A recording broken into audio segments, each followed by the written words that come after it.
Saudaraku sekalian yang kekasih, jika Tuhan di pihak kita, demikian firman Tuhan, siapa yang dapat menghancurkan kita? Jika Tuhan di pihak kita, saudaraku, maka kita akan pasti terpelihara.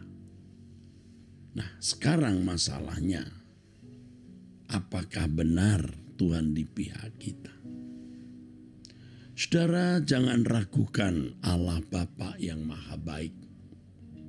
Ia mengasihi kita, dan itu dibuktikan memberi dengan pemberiannya anak tunggal kesayangan Bapa bagi kita. Pasti Bapa mengasihi kita.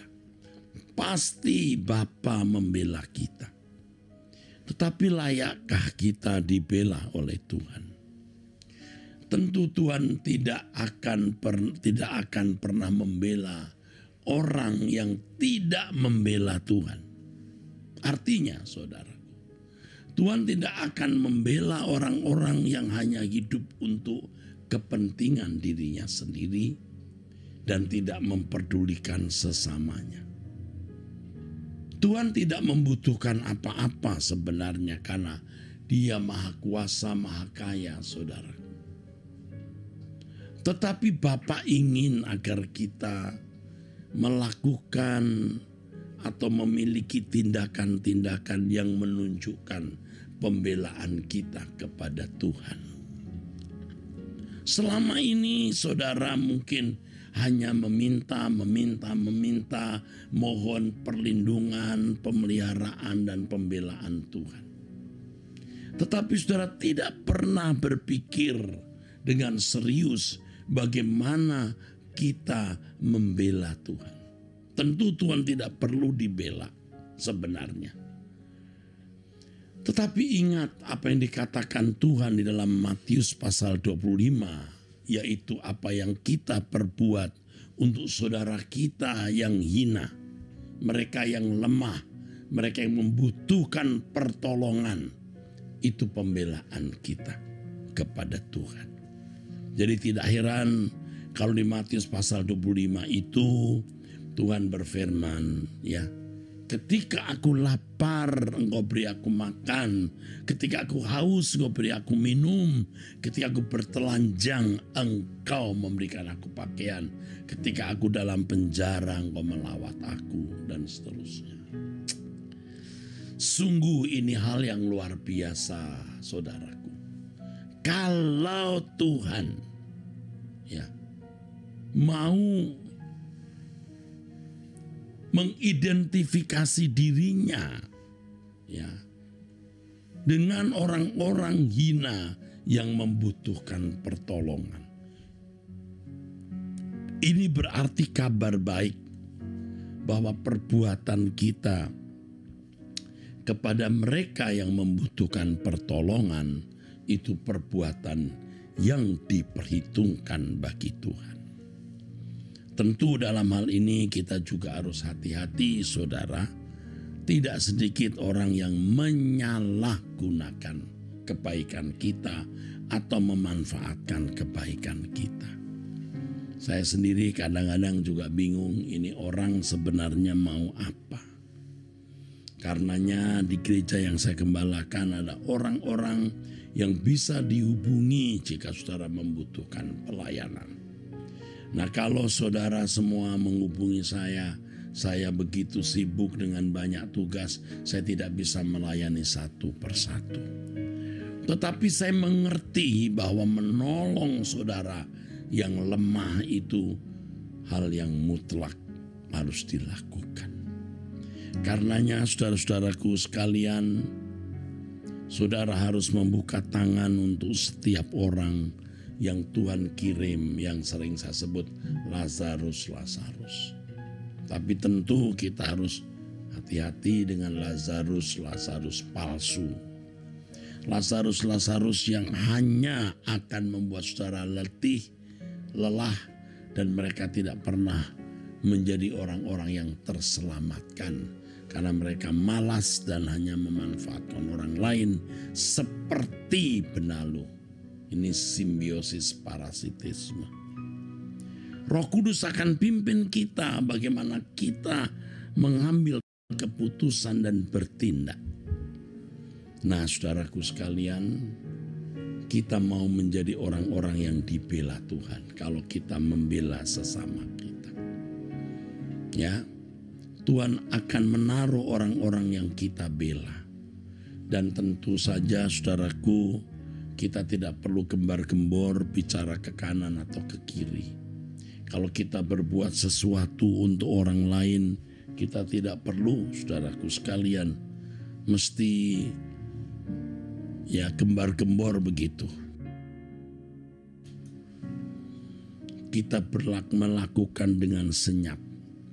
Dalam kesenyapan kita melakukan sesuatu bagi sesama kita.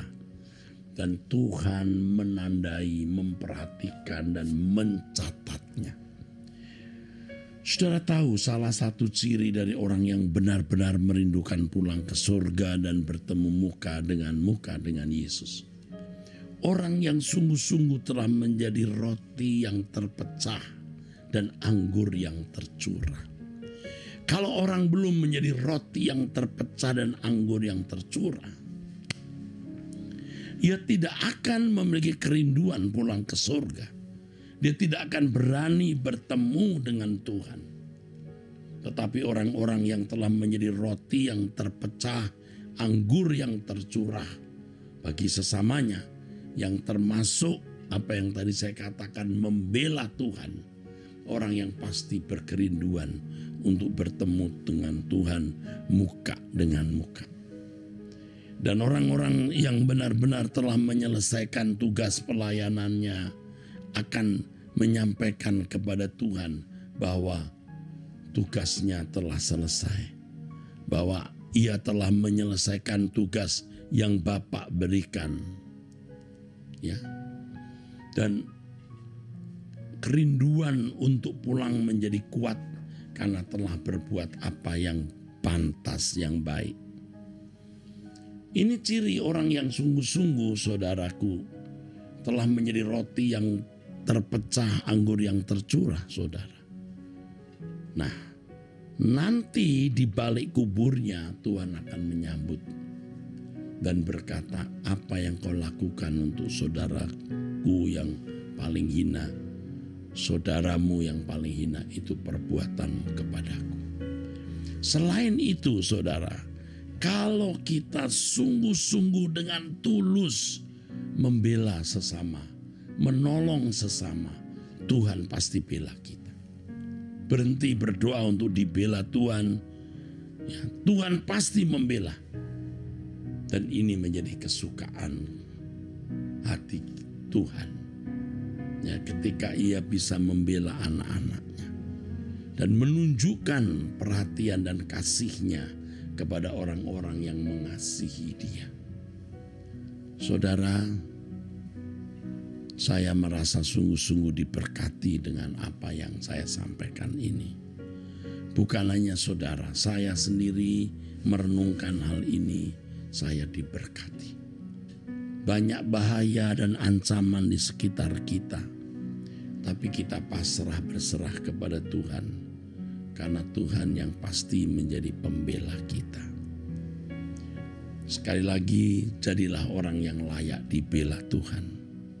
Siapa yang layak dibela Tuhan?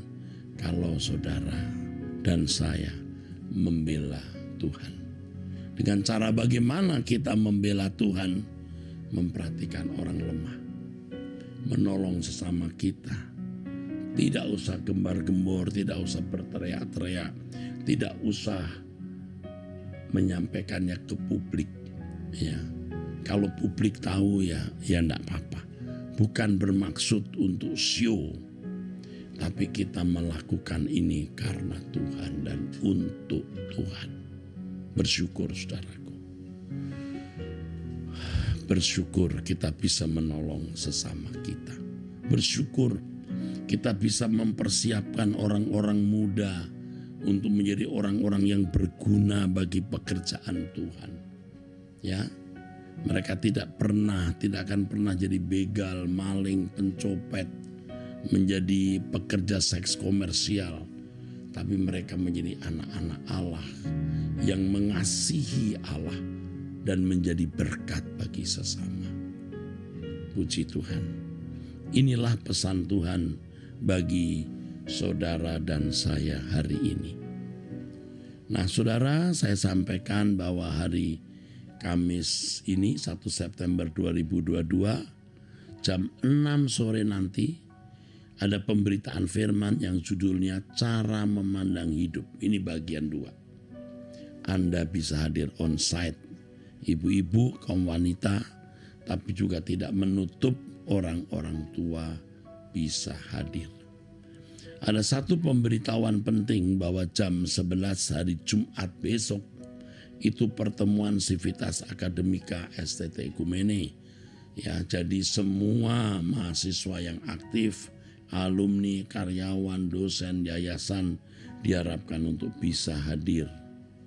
Jika tidak karena satu dan lain hal bisa mengikuti melalui Truth ID jam 11 pagi waktu Indonesia Barat. Termasuk para donatur yang selama ini memberi perhatian kepada STT Ekumene, ikutlah bergabung dalam ibadah bersama atau pertemuan bersama itu. Mari kita berdoa. Terima kasih Bapa yang mulia untuk kehadiran-Mu dalam pertemuan kami dan firman-Mu. Bapa yang mulia, dalam nama Yesus Kristus kami bersyukur, kami berdoa. Amin. Amin. Sampai jumpa saudara sekalian, Tuhan memberkati.